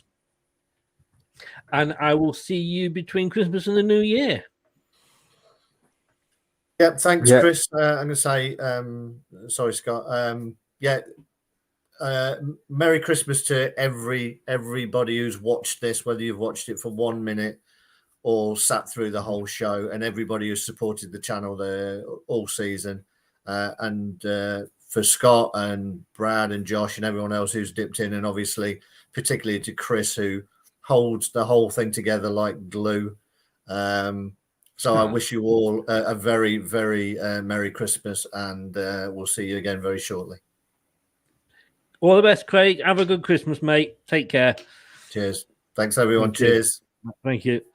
And Scott as well. Have a great Christmas, buddy. Yeah, cheers for that, Chris, and Merry Christmas to everyone that has been a part of not only the panel itself, but everyone that's been on the chat. It's been great seeing you all and being amongst the chat themselves. I wish you all a Merry Christmas and a Happy New Year. Take care, guys. Thank you, Scott. And we'll see you after Christmas. Cheers, Chris. Take care. Bye. Take care. All the best. Have a good one. And thanks to Scott. Thanks to Craig. 2 hours. Rich would have been proud of me if he was still here. It's 2 days, and Santa's coming. Santa's coming to town. Oh my God! Santa here? I know him.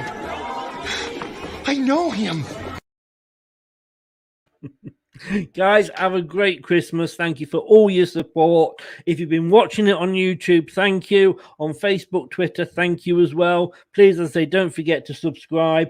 And if you're listening on the podcast, honestly, this absolutely blows me away every time I see it.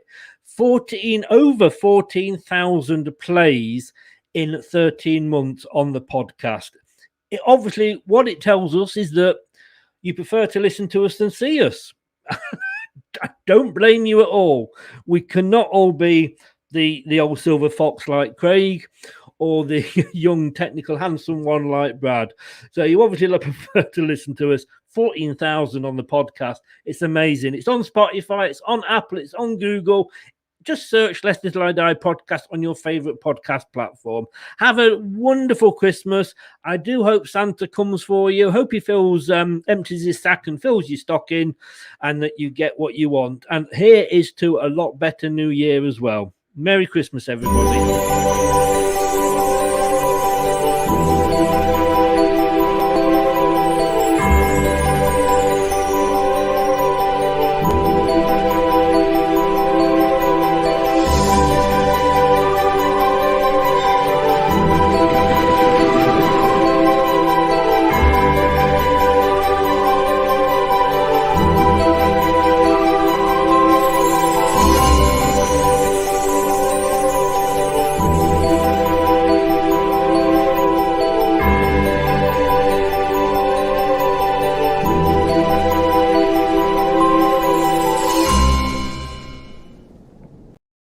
Hi, this is Chris from Leicester Till I Die.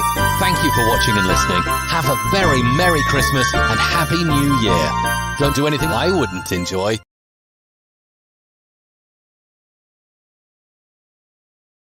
That's all, folks.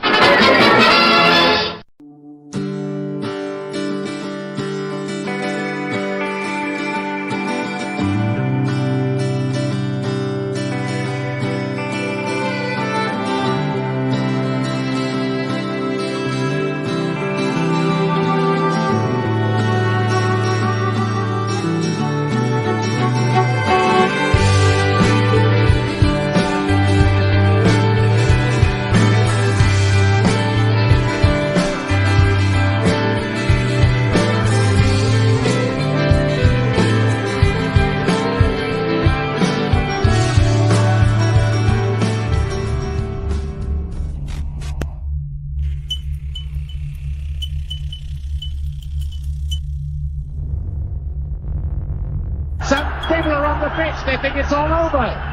It is now.